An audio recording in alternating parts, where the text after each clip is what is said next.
Friends, welcome back to your channel. आज की video में हम डिस्कस करने वाले हैं क्लास 10th जो हमारी सब्जेक्ट मैथमेटिक्स चैप्टर 3 का इंट्रोडक्शन पार्ट। ठीक है, तो इसमें जो हमारा चैप्टर 3 मैथमेटिक्स का pair of linear equation in two variables है। ठीक है, तो एग्ज़ाम के पॉइंट ऑफ व्यू से ये काफ़ी इंपॉर्टेंट चैप्टर है। ठीक है, तो इसमें हम इंट्रोडक्शन पार्ट इसका पढ़ेंगे। ठीक है, और नेक्स्ट वीडियो में हम इसके एक्सरसाइज को करेंगे। ठीक है, तो simply pair of linear equation in two variables होता क्या है। ठीक है, तो लीनियर इक्वेशन के बारे में तो हमने सेकंड चैप्टर में पढ़ा है। लीनियर इक्वेशन तो सिंपली वो किस फॉर्म में होता है, तो सिंपली जो लीनियर इक्वेशन होता है सिंपली लीनियर इक्वेशन होता है। ठीक है, उसमें क्या होगा, जो linear equation in one variable तुमने पढ़ा था कुछ इस फॉर्म में होता है, a x plus b equal to में जीरो। ठीक है, यहाँ क्या है, यहाँ जो वेरिएबल है ये ए है। ठीक है, यहाँ देखिए वेरिएबल या linear equation in one variable है। ठीक है, बट इसमें हम पढ़ने वाले हैं pair of linear equation in two variables. ठीक है, तो लीनियर इक्वेशन का हम एग्जांपल भी एक देख लेते हैं। ठीक है, 3x प्लस 2 इक्वल टू 0, ये क्या है। अच्छा, आपको पता है कि इक्वेशन क्या होता है। इक्वेशन मीन्स होता है क्या है कि इक्विलिटी। ठीक है, यानी कि जो ये राइट हैंड साइड हमारा जो लेफ्ट हैंड साइड जो पार्ट है 3x प्लस 2, ठीक है, ये जीरो के इक्वल है। ठीक है, ये दर्शाता है कि ये दोनों इक्वल हैं। ठीक है, इक्वेशन मीन्स होता है इक्विलिटी। ठीक है, ठीक है, तो ये हमारा कुछ जो लीनियर इक्वेशन, ठीक है, इन वन वेरिएबल कुछ इस फॉर्म में होता है 3x प्लस 2 इक्वल टू 0। ठीक है, इसमें वेरिएबल क्या है, इसमें वेरिएबल आप देख सकते हैं x एक ही वेरिएबल है ना, और ये लीनियर मतलब जिसकी हाईएस्ट पावर कितनी है 1 हो, तो यहाँ हाईएस्ट पावर 1 ही है ना, तो ये क्या है linear equation in one variable. ठीक है, और अब हम देखने वाले हैं कि linear pair of linear equation in two variable पर अब जान लेते हैं कि linear equation in two variable में क्या होता है। ठीक है, इसमें दो वेरिएबल होंगे, जैसे example 3x plus 2y plus 1। ठीक है, यहाँ x और y दो वेरिएबल आ गए ना, तो ये क्या हो गया linear equation in two variables. ठीक है, ये जनरली कुछ सिंपलिस्टिक फॉर्म में होता है ax plus B Y plus C equal to 0। ठीक है, और जहाँ हमारा वेयर ए बी और सी जो होते हैं, ठीक है, ये हमारे क्या होते हैं, ए बी हमारे होते हैं, ए बी और सी हमारे रियल नंबर्स होते हैं। ठीक है, ए और बी हमारे क्या होते हैं, कोफिशिएंट होते हैं, एंड सी हमारा क्या होता है, कांस्टेंट टर्म। ठीक है, ये हमारा सी क्या होता है, कांस्टेंट टर्म। ठीक है, और ए और बी कभी भी जीरो नहीं होना चाहिए। ठीक है, अगर ये जीरो हो जाएंगे, मान लीजिए ए अगर जीरो हो गया तो क्या होगा जाएगा, ये भी एक्स भी जीरो हो जाएगा और वाई भी जीरो हो जाएगा। ठीक है, इससे कि ये इक्वेशन नहीं बन पाएगा। ठीक है, इसलिए ए और बी हमारा जीरो नहीं होना चाहिए। ठीक है, a is not equal to zero and b is not equal to zero. ठीक है, तो pair of linear equation in two variables यानी कि जो लीनियर इक्वेशन का, ठीक है, two linear equation in two variables का पेयर। ठीक है, तो pair of linear equation in two variables कुछ इस फॉर्म में होता है, a1x plus b1y plus c1 equal to 0 and a2x plus b2y plus c2 equal to 0। ठीक है, तो ये कुछ इस फॉर्म में होता है। ठीक है, बस इसमें पेयर है। ठीक है, बस यही अंतर रहता है इक्वेशन में, पेयर पेयर मतलब जोड़ा, दो रहेगा। ठीक है, तो एक एग्जांपल ले लेते हैं pair of linear equation in two variables का। ठीक है, तो देखिए यहाँ एक example 2x plus 3y plus 6 equal to 0, 3x plus 4y plus 8 equal to 0। ठीक है, तो यहाँ देख ले सकते हैं x और y दो वेरिएबल्स हैं और ये पेयर ऑफ लीनियर इक्वेशन है। ठीक है, इनकी हाईएस्ट डिग्री कितनी है, 1 ही है ना, तो ये क्या है, pair of linear equation in two variable. ठीक है, तो चलिए अब देखते हैं इनको सॉल्व करने के तरीके। ठीक है, तो इसमें सिंपली अब हम देखने वाले हैं method to solve pair of linear equation in two variables. ठीक है, तो इन जो हमारे pair of linear equation in two variables हैं इनको सॉल्व करने की कुछ मेथड है। ठीक है, तो सिंपली हम इसमें दो मेथड के बारे में पढ़ने वाले हैं। पहला तो हमारा है ग्राफिकल मेथड। ठीक है, ग्राफिकल रिप्रेजेंटेशन। ठीक है, यानी कि ग्राफिकल मेथड। ठीक है, दूसरा हमारा एल्जेब्रिक मेथड। ठीक है, एल्जेब्रिक मेथड आपको पता ही होगा। ठीक है, इसमें एल्जेब्रिक एक्सप्रेशन होता है, यानी कि इसमें कोफिशिएंट और वेरिएबल्स होते हैं। ठीक है, तो चलिए हम इसमें ग्राफिकल मेथड को पहले देखते हैं। तो ग्राफिकल मेथड के भी तीन पार्ट्स हैं। ठीक है, थ्री पार्ट्स ये भी हैं इनके भी ग्राफिकल मेथड के।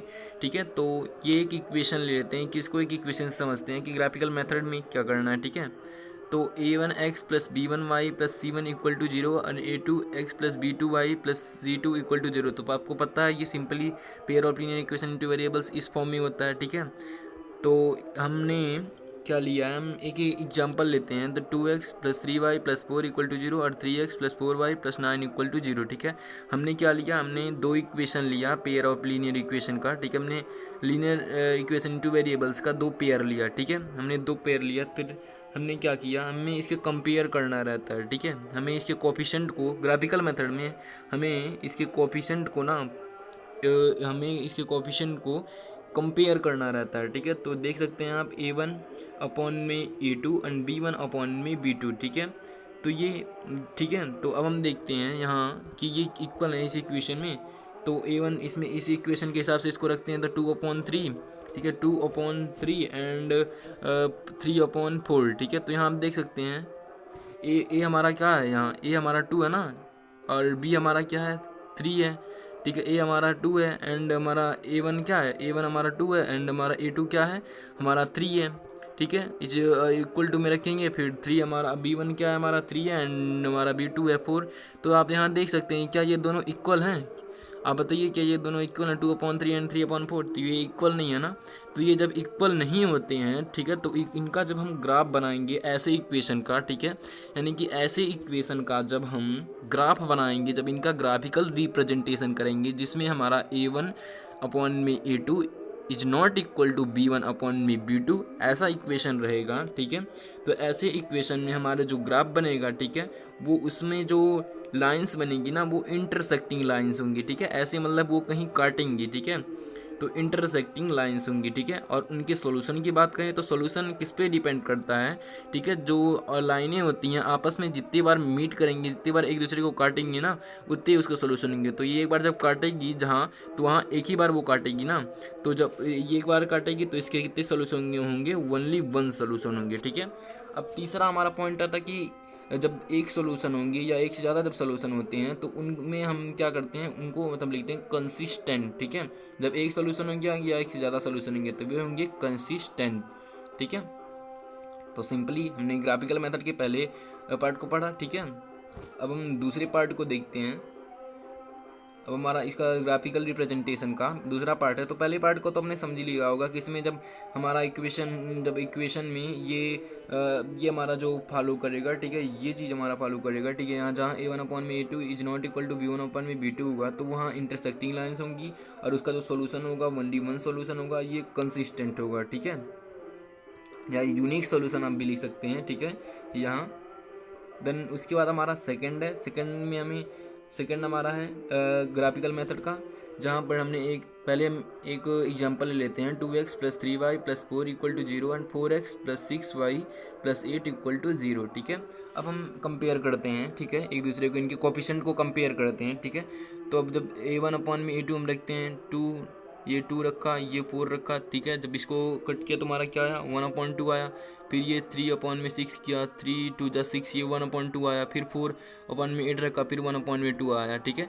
तो यहाँ आप देख सकते हैं A1 अपॉन में A2 यानी A1 अपॉन में A2 एंड B1 अपॉन में B2 एंड C1 अपॉन में C2, यहाँ तीनों इक्वल हैं, ठीक है। तो ऐसी स्थिति में जब इनका हम ग्राफिकल रिप्रेजेंटेशन करेंगे, ठीक है, इनको जब ग्राफ पे ड्रॉ करेंगे ना, तो इसकी जो लाइन आएंगी ना कुछ इस प्रकार आएंगी, ये पहली लाइन, और दूसरी लाइन जो होगी ये इसके ऊपर ओवरलैप करेगी, ठीक है, यानी कि इसी के ऊपर दूसरी लाइन भी ऐसे आएगी, ठीक है।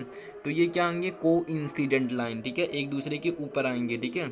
तो को इंसिडेंट लाइन, अब आप जानते ही होंगे ये एक लाइन जो है, मतलब दूसरी जो लाइन है, जितनी बार इसको काटेगी उतने सोल्यूशन होंगे। तो ये जब ओवरलैप करेगी तो इनके जो सोल्यूशन होंगे ना, ये बहुत सारे सोल्यूशन होंगे, ठीक है, इनफाइनाइटली मिनी सोल्यूशन होंगे, ठीक है। और ये कैसे होंगे, मैंने आपको बताया, जब एक या एक से ज़्यादा जब इसके सॉल्यूशन होंगे तो वो हमारा कहलाएगा कंसिस्टेंट, ठीक है। तो ये हमारे कंसिस्टेंट होंगे, ठीक है। तो हमारा सेकंड ये हमारा ग्राफिकल रिप्रेजेंटेशन का है, ठीक है। अब हम थर्ड देखते हैं। थर्ड हमारा जो ग्राफिकल रिप्रेजेंटेशन का पार्ट है, इसमें क्या है कि हमें कोई भी इक्वेशन दी है, जैसे कि एग्जांपल के तौर पर 3x + 2y - 4 = 0 and 6x + 4y + 9 = 0, ठीक है। ये हमें दो इक्वेशन दिया हुआ है, ठीक है। अब हम इनका ग्राफिकल रिप्रेजेंटेशन करने से पहले हम इसके इक्वेशन को देख लेते हैं, ठीक है, कि इनके मतलब पैरेलल लाइंस होंगे या कंसिस्टेंट होंगे या कोइंसिडेंट होंगे, ठीक है, या इंटरसेक्टिंग होंगे। तो इसके लिए हमें उनको कंपेयर करना होगा, उनके कोफिशिएंट को, ठीक है। तो जैसे हम कंपेयर करते हैं तो A1 अपॉन में A2 को कंपेयर करते हैं तो 1/2 आया, ठीक है, 3 2 जा 6। ऐसे ही ये B1 अपॉन में B2 को करते हैं, ठीक है, तो हमारा 1/2 आया। बट हम जब C1 अपॉन में C2 यानी इनके कांस्टेंट टर्म को जब हम कंपेयर करते हैं तो ये 4 और 9 जो है ये किसी भी टेबल से नहीं कटेगा, ठीक है। तो ये हमारा क्या हो जाएगा, 1/2 = 0, 1/2 = 1/2 यानी कि A1 में A2 इक्वल टू B1 में B2 but not equal to C1 में C2, ठीक है। तो यहाँ आप देख सकते हैं दो हमारा दो जो है ये कोफिशिएंट तो इक्वल है बट इसका कांस्टेंट टर्म इक्वल नहीं है। जब ऐसी इक्वेशन होंगी तो उसके जो हम जब इसका ग्राफिकल रिप्रेजेंटेशन करेंगे, ठीक है, तो क्या होगा, जैसे आप देख सकते हैं A1 में A2 and equal to and B1 में B2 is not equal to C1 में C2, ठीक है। तो जब नहीं इक्वल होगा तो क्या होगा ऐसी स्थिति में, तो इसके जो हम ग्राफिकल रिप्रेजेंटेशन करेंगे, ठीक है, तो ये इसके जो लाइन्स आएंगी, ये पहली लाइन्स कुछ ऐसी आएगी एंड दूसरी लाइन्स हमारी इसके ठीक पैरेलल आएगी, ठीक है। तो ऐसी स्थिति में क्या होगा, मतलब इसके जो लाइंस बनेंगे ना वो पैरेलल होंगे, ठीक है, ये एक दूसरे को कभी भी मीट नहीं करेंगे, ठीक है, ठीक है, ये एक दूसरे को कभी भी इंटरसेक्ट नहीं करेंगे। तो ऐसे स्थिति में क्या होगा, पैरेलल लाइंस होंगी, ठीक है, और इसके जो सॉल्यूशन होंगे इसके कोई भी सॉल्यूशन नहीं होंगे क्योंकि ये आपस में कभी भी मीट नहीं करेंगे, ठीक है, ना ही इंटरसेक्ट करेंगे, इसलिए इसके नहीं मतलब कोई भी सॉल्यूशन नहीं होंगे, नो सॉल्यूशन, ठीक है। और ये क्या होगा, ये होगा इनकंसिस्टेंट, ठीक है, इसके जब सॉल्यूशन नहीं होंगे तो ये कंसिस्टेंट तो हो नहीं सकता, इसलिए ये इनकंसिस्टेंट होगा, ठीक है। तो ये हमारे ग्राफिकल रिप्रेजेंटेशन के, ठीक है, ग्राफिकल जो हमारा मेथड है इसके हमारे तीनों जो मेथड हैं ये हमने पढ़ा, ठीक है। तो उसके बाद हमारा आता है एल्जेब्रिक मेथड, ठीक है, एल्जेब्रिक मेथड, ठीक है। तो एल्जेब्रिक मेथड में पूरी टोटल 3 मेथड हैं, ठीक है। जो हमारा सबसे पहला मेथड है उसमें हमारा है सब्स्टिट्यूशन मेथड, ठीक है, जिसमें हम सब्स्टिट्यूट करके भी देखेंगे इसको विथ एग्जांपल के साथ। दूसरा हमारा है एलिमिनेशन मेथड, ठीक है, एंड हमारा तीसरा है क्रॉस मल्टीप्लिकेशन मेथड, ठीक है, क्रॉस मल्टीप्लिकेशन मेथड, ठीक है। तो पहले हम चलिए देखते हैं सब्स्टिट्यूशन मेथड को, ठीक है। तो अलजेब्रिक मेथड का जो हमारा पहला मेथड है सब्स्टिट्यूशन मेथड, ठीक है। तो इसमें क्या होता है, हम एक वेरिएबल को, ठीक है, लेट करके दूसरे वेरिएबल की वैल्यू निकालते हैं, ठीक है। तो इसका मुझे सोल्यूशन निकालना है, तो यानी एक्स और वाई की हमें वैल्यू निकालनी रहती है, ठीक है। तो हम एक एग्जांपल लेते हैं, X plus Y equal to 16 है, ठीक है, और X minus Y equal to 4 है, ये ठीक है, ये हमें क्वेश्चन दिया हुआ है, ठीक है। इसको हम सब्स्टिट्यूशन मेथड से सॉल्व करते हैं, ठीक है। इसको तो सॉल्व करने के लिए हमें एक्स और वाई की वैल्यू निकालनी होगी। तो क्या करेंगे हम, ये या हम पहले इक्वेशन या दूसरे इक्वेशन में से किसी भी एक वेरिएबल की वैल्यू को लेट कर लेंगे, ठीक है, मान लेंगे। तो हमारा एक्स पहले हम वेरिएबल को लेते हैं, X plus Y equal to 16, ठीक है, और हमारा इधर हम एक्स ले लेते हैं और वाई को उधर भेज देते हैं। एक्स की वैल्यू हम फाइंड आउट कर लेते हैं, ठीक है, एक वेरिएबल की हमें वैल्यू फाइंड करनी है, ठीक है। तो एक्स की वैल्यू हमने फाइंड कर ली 16 माइनस वाई, ये प्लस है ना, तो उधर जाकर माइनस में हो जाएगा, इधर होकर वाई हो जाएगा, यानी कि 16 माइनस वाई, ठीक है। देन ये 16 माइनस वाई आ गया एक्स की वैल्यू, ठीक है। अब इसी वैल्यू को हम क्या करेंगे, इसी वैल्यू को हम फर्स्ट इक्वेशन में पुट कर देंगे, या फर्स्ट या सेकंड इक्वेशन में हमने फर्स्ट लिया था ना, तो हम सेकंड इक्वेशन में इसी वैल्यू को पुट कर देंगे। तो हमने सेकंड इक्वेशन लिया X minus Y equal to 4, यही हमारा सेकंड इक्वेशन ना, ठीक है। तो इसमें हम वाई की वैल्यू को पुट कर देते हैं, ठीक है। तो देखते हैं चलिए, तो 16 माइनस वाई, यहाँ एक्स की वैल्यू क्या है 16 माइनस वाई है ना, तो एक्स की जगह पे हम क्या लिख सकते हैं 16 माइनस वाई, अरे हमारा माइनस वाई पहले से है, ठीक है। अब हम यहाँ देख सकते हैं इक्वल टू 4 है ना, उसके बाद हम यहाँ देख सकते हैं वाई माइनस वाई और माइनस वाई क्या हो जाएगा, -2y हो जाएगा, ठीक है। और ये हमारा जो +16 है ना, उधर जाके, ठीक है, उधर जाके क्या हो जाएगा माइनस में 4 -16 हो जाएगा, ठीक है। अब ये 2y है, अब 4 -16 में करेंगे, -4 में से 16 को माइनस करेंगे, क्या आएगा -12 आएगा ना। 4 में से 16 तो जाएगा नहीं, इसलिए 16 में से 4 को करेंगे वो 2 माइनस में आएगा, 16 में से 4 को करेंगे तो -12 आएगा, ठीक है। और ये 2y इधर वैसे रहेगा, ठीक है। अब 2y इक्वल टू -12, इधर वाला माइनस इधर वाली माइनस से कट जाएगा, और ये y की वैल्यू निकालने के लिए हम y लेंगे, और ये 2 जो इधर इससे मल्टीप्लाई में है 2y से, और उधर जाएगा तो ये डिवीजन में हो जाएगा, डिवाइड में, ठीक है। तो ये 2 6 जा 12 हो जाएगा 6, ठीक है। तो y की वैल्यू हमारी क्या आ गई, y की वैल्यू हमारी 6 आ गई, ठीक है। अब इसी वैल्यू को हम फर्स्ट या सेकंड इक्वेशन में सब्स्टिट्यूट कर देंगे, ठीक है। तो x minus Y equal to 4, ठीक है, ये हमारा फर्स्ट इक्वेशन में हमने सब्स्टिट्यूट करना है, ठीक है। फर्स्ट या सेकंड किसी में आप कर सकते हैं, हमारा जो वैल्यू आएगी x की तो वो हमारी सेम आएगी, ठीक है। तो x हमारा है और y की वैल्यू क्या हमने मतलब फाइंड आउट की है 6 की है, तो x इधर है और -6 है, उधर जाके +6 हो जाएगा, ठीक है। तो x की वैल्यू हमारी क्या आ जाएगी 10 आ जाएगी, ठीक है। तो ये हमारा सब्स्टिट्यूशन मेथड, आई होप आपको समझ में आया होगा, ठीक है। देन दूसरा हमारा मेथड चलिए देखते हैं। दूसरा जो हमारा मेथड है एलिमिनेशन मेथड, ठीक है। तो इसके नाम से पता चल रहा है हमें एलिमिनेट करनी होगी वैल्यू को, ठीक है। तो चलिए देखते हैं, हमने एक एग्जांपल लिया है 3x plus 4y equal to 10, ये first equation, and second equation 2x minus 2y equal to 2, ठीक है। तो ये हमने pair of linear equation in two variables की हमने एक एग्जांपल ली, ठीक है। अब इसको हम एलिमिनेशन मेथड से सॉल्व करते हैं, ठीक है। तो हमने एक एग्जांपल लिया, ठीक है। तो इसमें हम क्या करेंगे, जो इसमें जो x की जो कोफिशेंट है, x या y की जो कोफिशेंट है ना, इसको हम इक्वल करेंगे, ठीक है। इसका जो कोफिशेंट है इसको हम इक्वल करेंगे। तो इक्वल करने के लिए हम क्या करेंगे, या तो देखिए, या तो हम y की जो हमारा सेकंड फर्स्ट इक्वेशन है, ठीक है, इसमें 2y से मल्टीप्लाई करेंगे, या 4y है जो, इसको 2y से मल्टीप्लाई करेंगे, या x y वाली वैल्यू आप ले लीजिए, y वाली वेरिएबल की या x वाली वेरिएबल की, ठीक है। तो हम क्या करेंगे सिंपली, ठीक है, x को हम इक्वल करते हैं, ठीक है। तो हमारा जो फर्स्ट इक्वेशन है उसको मल्टीप्लाई करेंगे 2 से, ठीक है, और हमारा जो सेकंड इक्वेशन है इसको मल्टीप्लाई करेंगे, ठीक है, इसको मल्टीप्लाई करेंगे 3 से, ठीक है। आपस में कर देंगे इन दोनों के कोफिशिएंट को, ठीक है, यानी 3 वाले को 2 से कर देंगे, एंड 2 वाला जो सेकंड इक्वेशन है इसको हम 3 से कर देंगे, ठीक है। तो चलिए करते हैं। तो हमने इसके जो कोफिशिएंट है इसको इक्वल करने के लिए जो हमारा फर्स्ट इक्वेशन है उसको 2 से मल्टीप्लाई करेंगे, तो 2 ब्रैकेट में 3x plus 4y equal to 10, तो मल्टीप्लाई करेंगे 2 3 जा 6 प्लस में 2 4 जा 8 y इक्वल टू 2 10 जा 20, ठीक है। तो ये हमारी जो नई इक्वेशन आई इसको हम नाम दे देंगे थर्ड इक्वेशन, ठीक है। तो ये हमारी एक थर्ड इक्वेशन हो जाएगी, ठीक है। उसके बाद हमारा सेकंड इक्वेशन लेते हैं, सेकंड इक्वेशन को 3 से करते हैं मल्टीप्लाई, ठीक है। तो 2 3 ब्रैकेट में 2x minus 2y equal to 2, ठीक है। अब इसको 3 से मल्टीप्लाई करते हैं, ठीक है। तो ये क्या हो जाएगा, 3 से मल्टीप्लाई करेंगे 2 में, तो 3 2 जा 6, 3 को फिर 2y से करेंगे, माइनस 2y से करेंगे तो 3 2 जा माइनस 6y, फिर 3 को 2 से करेंगे 3 2 जा 6। तो ये हमारी नई इक्वेशन जो आई है इसको हम नाम दे देंगे फोर्थ इक्वेशन का, ठीक है। अब हमें क्या करना है सिंपली, अब हमें करना है सब्ट्रैक्ट फोर्थ फ्रॉम थर्ड, ठीक है। जो हमारा फोर्थ इक्वेशन है, ठीक है, उसको थर्ड इक्वेशन से सब्ट्रैक्ट कर देना है, ठीक है। तो चलिए पहले हम थर्ड इक्वेशन को लिखेंगे ना, उसी में सब्ट्रैक्ट करेंगे। तो थर्ड इक्वेशन को हमने लिख लिया 6x plus 8y equal to 20, ठीक है। और जो हमारा सेकंड इक्वेशन, जो हमारा फोर्थ इक्वेशन है उसको हमने लिख लिया 6x minus 6y equal to 6, ठीक है। तो जब इसको हम सब्ट्रैक्ट करेंगे, ठीक है, चलिए सेपरेट करते हैं। तो 6 से 6 ये हमारा कट जाएगा, ठीक है, ये हमारा 6 से 6 कट जाएगा, और ये देख सकते हैं आप प्लस 8y माइनस 6y, तो प्लस माइनस माइनस हो जाएगा ना, बट हमारा इधर भी एक माइनस है ना, तो ये प्लस माइनस माइनस और ये minus, plus minus minus minus minus plus हो जाएगा, ठीक है।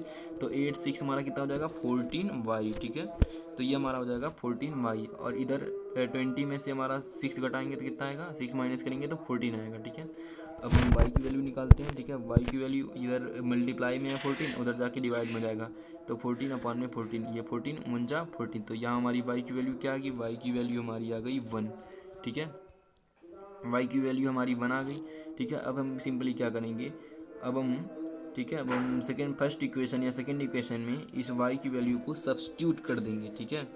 सब्स्टिट्यूट कर देते हैं। तो चलिए देखते हैं 3x, हमारा फर्स्ट इक्वेशन आप यहाँ देख सकते हैं क्या है, 3x plus 4y equal to 10 है ना। तो हम चलिए फर्स्ट इक्वेशन में इसको सब्स्टिट्यूट कर देते हैं। तो 3x प्लस 4y, या y की जगह हमने 1 पुट कर दिया तो इक्वल टू 10, और फिर 3x प्लस 4 इक्वल टू 10, ठीक है। और ये 3x है, 3x, और इधर ये जो 4 है उधर जाके माइनस में जाएगा, 10 माइनस 4, ठीक है, ये हमारा 3x, ठीक है। इधर 10 में से 6 गया, 4 गया, 6 आया, और ये इधर मल्टीप्लाई में है 3x, तो इधर जाकर डिवाइड में हो जाएगा, ठीक है। तो 3 इधर हो जाएगा, तो 3 2 जा हमारा 6 हो जाएगा, ठीक है। तुम्हारी x की वैल्यू क्या आ गई, 2 आ गई, ठीक है। तुम्हारा एलिमिनेशन मेथड होता है यहाँ समाप्त। फिर अब हम देखते हैं, सो हमारा एल्जेब्रिक मेथड का थर्ड इक्वेशन, जो थर्ड मेथड है वो है क्रॉस मल्टीप्लिकेशन मेथड, ठीक है। तो सिंपली वो जो हमारा सब्स्टिट्यूशन मेथड और एलिमिनेशन मेथड, वो हमारे एग्जाम पॉइंट ऑफ व्यू से बहुत ही इंपॉर्टेंट है। ये हमारा जो सिलेबस है उसी एग्जाम पैटर्न से ये हमारा कट गया है, फिर भी हम इसको पढ़ लेते हैं, ठीक है। तो क्रॉस मल्टीप्लिकेशन मेथड में क्या है, चलिए देखते हैं। तो हमने पहले एक इक्वेशन लिया है, ठीक है, 2x plus Y minus 5 equal to 0, 3x plus 2y minus 8 equal to 0, ये हमारा सेकेंड इक्वेशन, ठीक है। तो चलिए पहले इसको करते हैं, ठीक है। तो इसके लिए एक ट्रिक है, ठीक है। तो पहले आप क्या करेंगे, इसका जो वेरिएबल है ना, इसका जो वेरिएबल है उसको लिख लेंगे, ठीक है। ये हमारा x वेरिएबल है, y वेरिएबल है, और हमारा जो 5 है इसमें कोई वेरिएबल नहीं, इसलिए मैं यहाँ 1 लिख लेंगे, ठीक है। तो पहले आप इसके वेरिएबल को ऐसे लिख लेंगे, ठीक है, एक्स वाई और 1 हो गया। फिर इसके नीचे ऐसे बट्टे का निशान लगाएंगे, ठीक है। उसके बाद क्या करेंगे, आप अब क्रॉस मल्टीप्लाई का करेंगे, ठीक है। तो अब क्या करेंगे, देखिए आप कैसे मल्टीप्लाई करना है, 2 3 1 2, ठीक है। इस मेथड से आप वैसे इस मेथड को भी इससे भी कर सकते हैं, वैसे भी कर सकते हैं। आपको पहले क्या करना है, ठीक है, ये फर्स्ट वाले जो ये फर्स्ट वाला जो टर्म है A1 अपॉन में A2 है, इसको छुपा देना है, ठीक है, इसको छुपो लीजिए, ठीक है। अब क्या करना है, दूसरे इक्वेशन को, ठीक है, दूसरे इक्वेशन जो हमारा दूसरा जो B1 अपॉन में B2 है, इसको C1 अपॉन में C2 जो है, ये इसके कोफिशिएंट से मल्टीप्लाई करना है, ठीक है। तो y का जो कोफिशिएंट कितना है, 1 है ना, तो 1 को 8 से करेंगे, कितना आएगा, -8 आएगा, ठीक है।